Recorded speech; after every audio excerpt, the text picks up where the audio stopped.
let's discuss D'Alembert's principle of virtual work. Before going towards principle, we will see what is virtual work. So, we will consider a system which is described by the generalized coordinates n, that is n number of generalized coordinates which are given by Qj, where this j ranges from 1, 2, 3 up to small n, and small n is nothing but 3n minus k. So this we have already discussed. Now suppose I am considering that system is undergoing a displacement which is given by delta Ri bar in the configuration space, that is n-dimensional space, the space which is formed by generalized coordinate. So in configuration space, system is undergoing the displacement which is given by delta Ri bar, and this displacement is such a way that it does not take any time. So that is, it is consistent with the constraint on the system.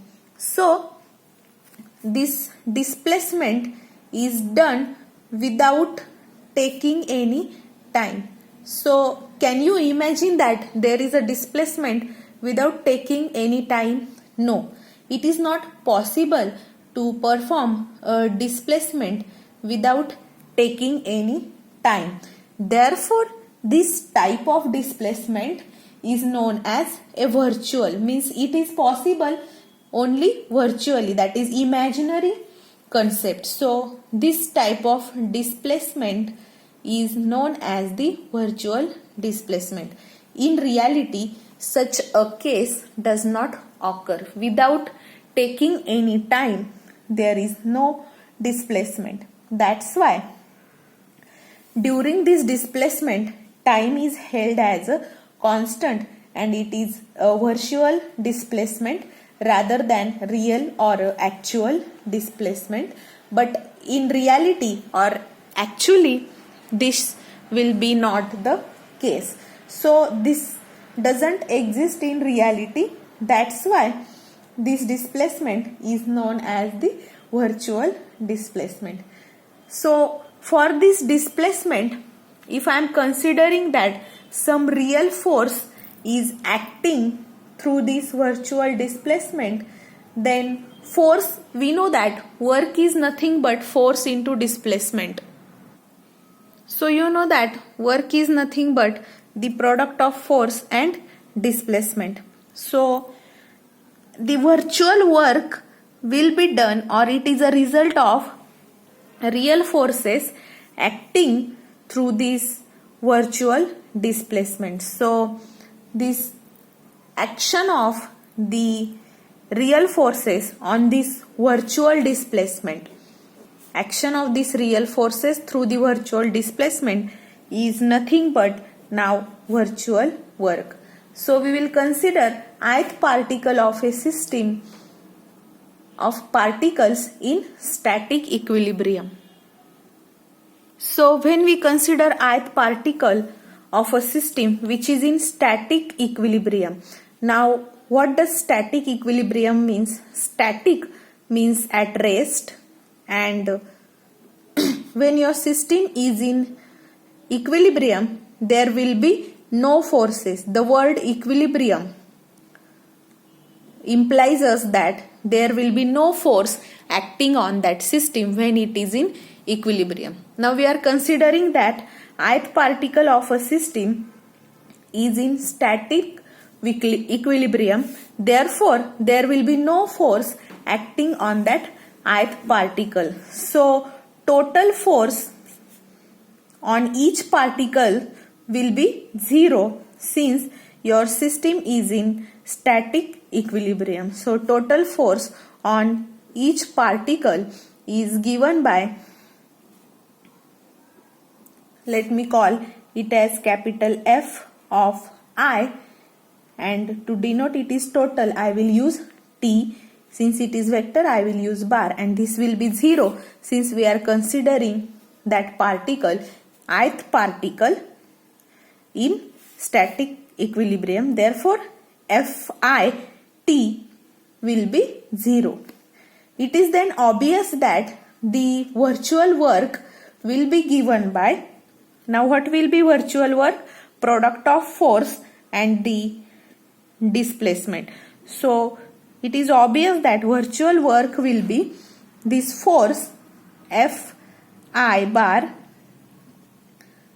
product dot this. Now this will be a dot product because whenever displacement will take place, means there is a one concept when work is done, when force is acting and the displacement in body takes place in a perpendicular direction, means this force will act in perpendicular direction. So due to this force the displacement will take place in perpendicular direction. Therefore there is a dot product. I hope you know this concept of work done. So in FYBSc there was that concept. So now this is the virtual work done on the ith particle. So summing the work exerted by force on each particle act through the arbitrary displacement delta Ri of a system. So this will leads the expression for virtual work that must be 0 since forces are 0 due to system in static equilibrium. So this we calculated only for ith particle. So let's calculate for all particle. So I will denote this work as dW, and this will be, now we will sum up this all the forces and displacements product over the I, because we are considering here the all particles. So Fi T bar dot delta Ri bar. So this summation will be 0. Since F is 0, this work done will be 0. So this is the case in static equilibrium. Now we will call this as equation 6 and this as equation number 7. So this is the virtual work done, which is overall for all the system.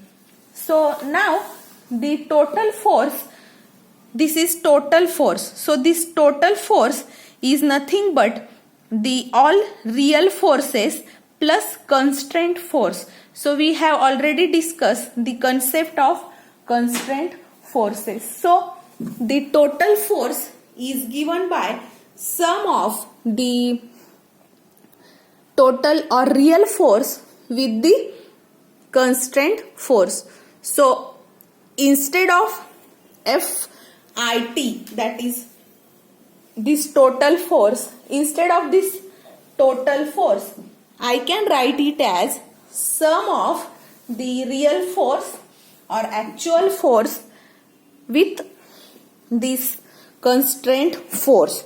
So if we take the total force, if I have to write this total force, it will be sum of real force. I will denote real force by this, and constraint force is denoted by small Fi bar. So this is actual force and this is constraint force.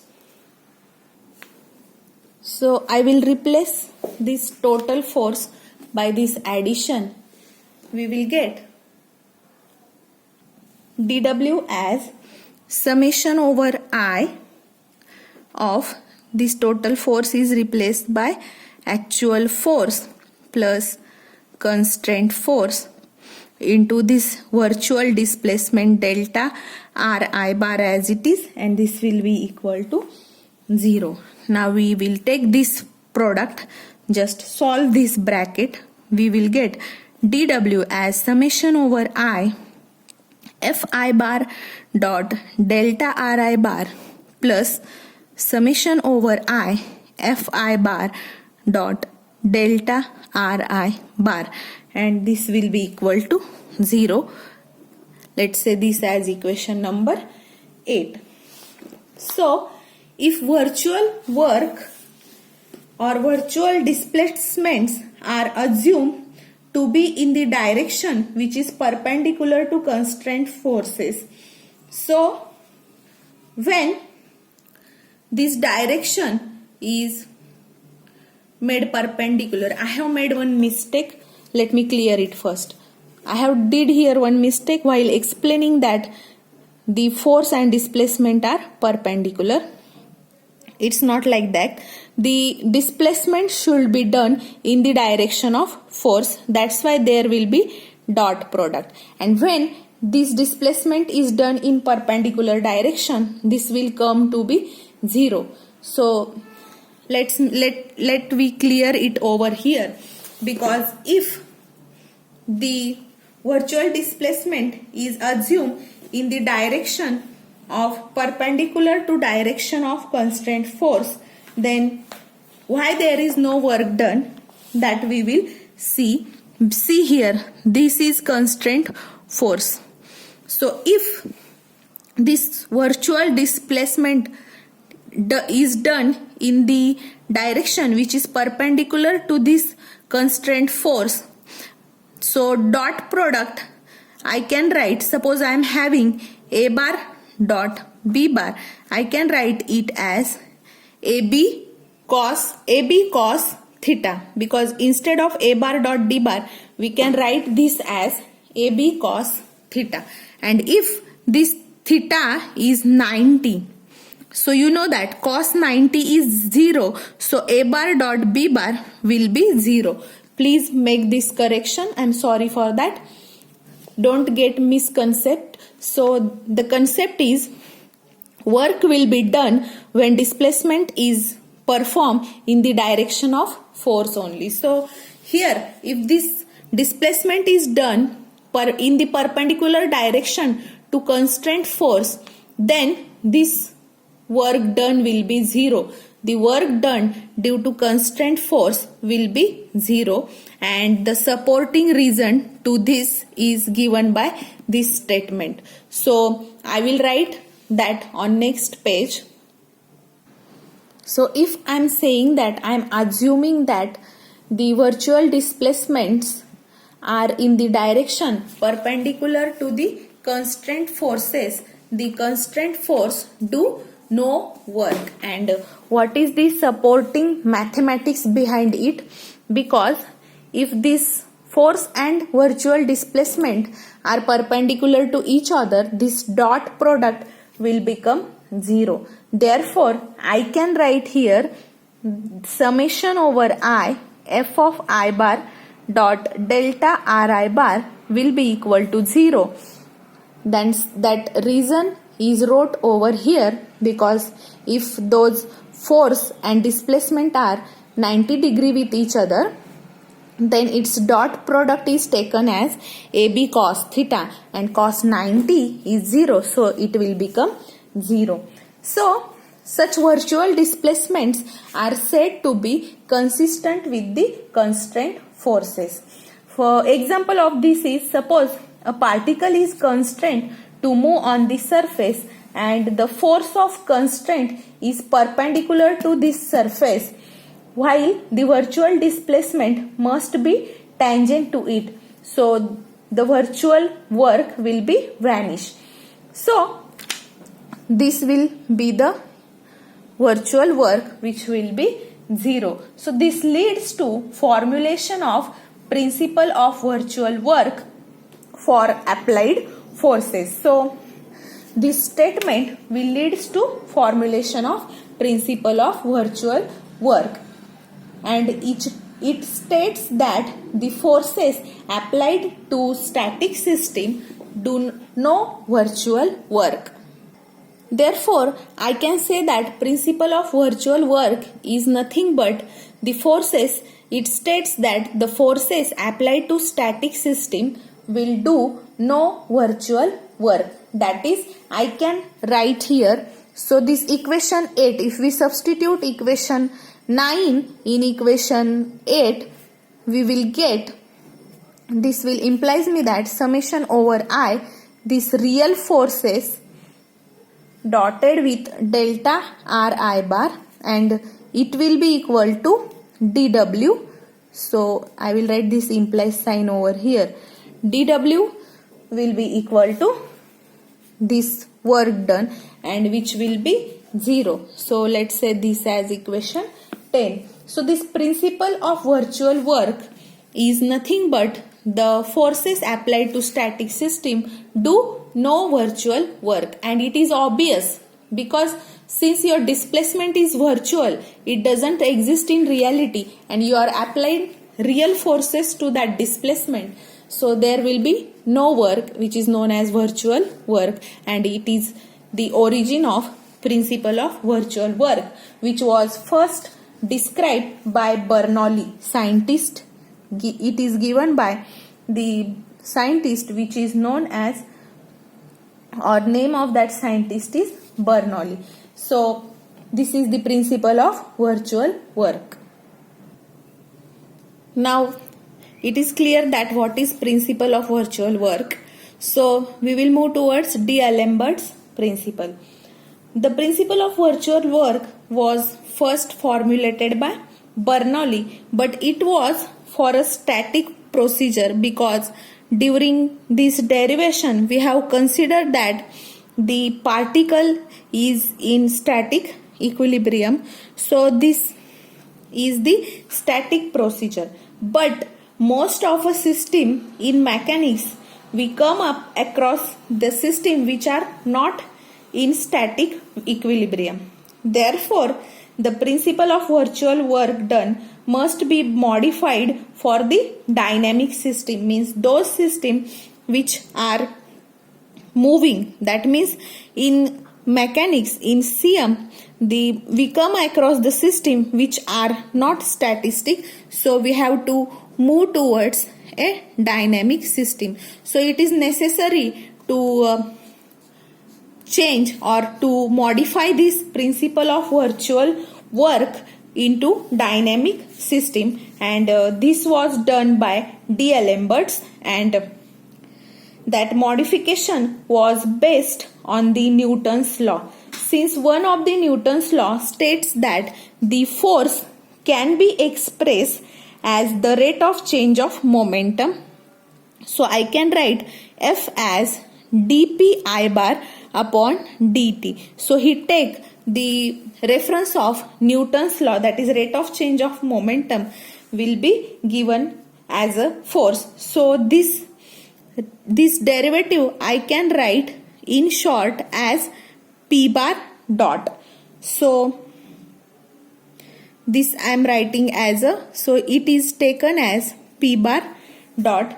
Now if we took this p on LHS, we will get here F minus p dot bar will be equal to 0. Let's say this as equation 11. So equation 11 states that particles in a system will be in equilibrium under a force equal to actual force plus, now this minus p, that is minus p bar dot with negative sign, this force is named as reverse effective force. So this equation 11 will states us that the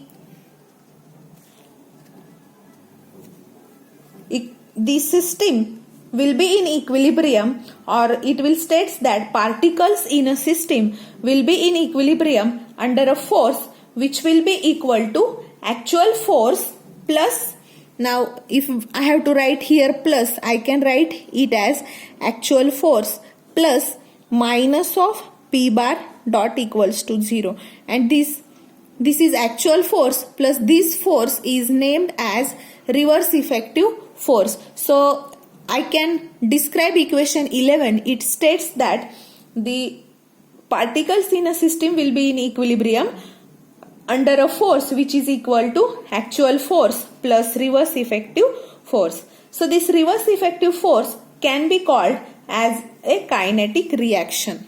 So this is also called as a kinetic reaction. The resultant of applied force on the particle and this kinetic reaction, that is reverse effective force, is 0.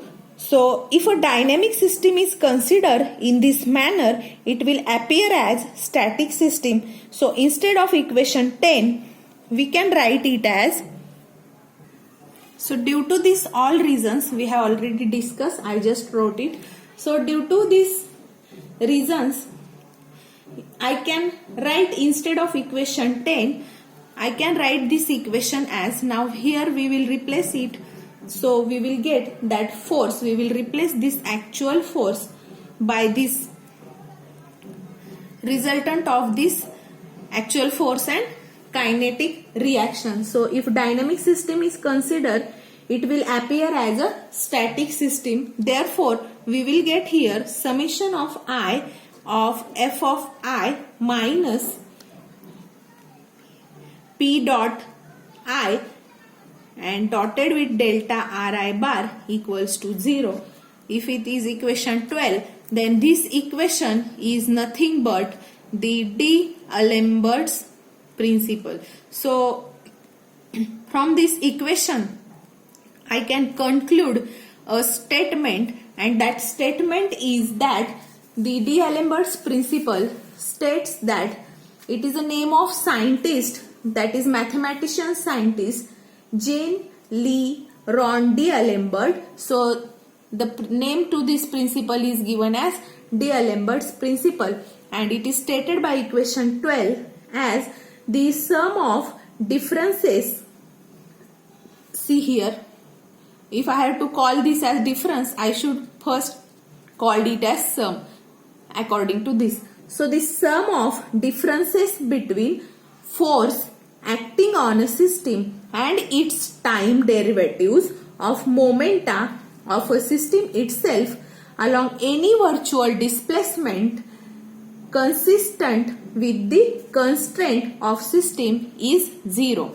And this statement is called as a D'Alembert's principle, which states that the sum of differences of the forces acting on a system and its time derivative with momentum of a system itself along this virtual displacement delta Ri bar along any virtual displacement, it is consistent with, it is 0. So this is the statement of D'Alembert's principle. I am not going to write it. So you have to state this according to equation number 12. I have repeated 2 times that statement. I hope it is clear. So this is all about the principle of virtual work done and D'Alembert's principle. We will require this D'Alembert's principle. It is very important during the formulation of Lagrange's equation of motion. We will derive Lagrange's equation of motion from this D'Alembert's principle. In that lecture, I will write that statement. So here I have explained it twice. So I will not again talk about it. So this is end of the lecture.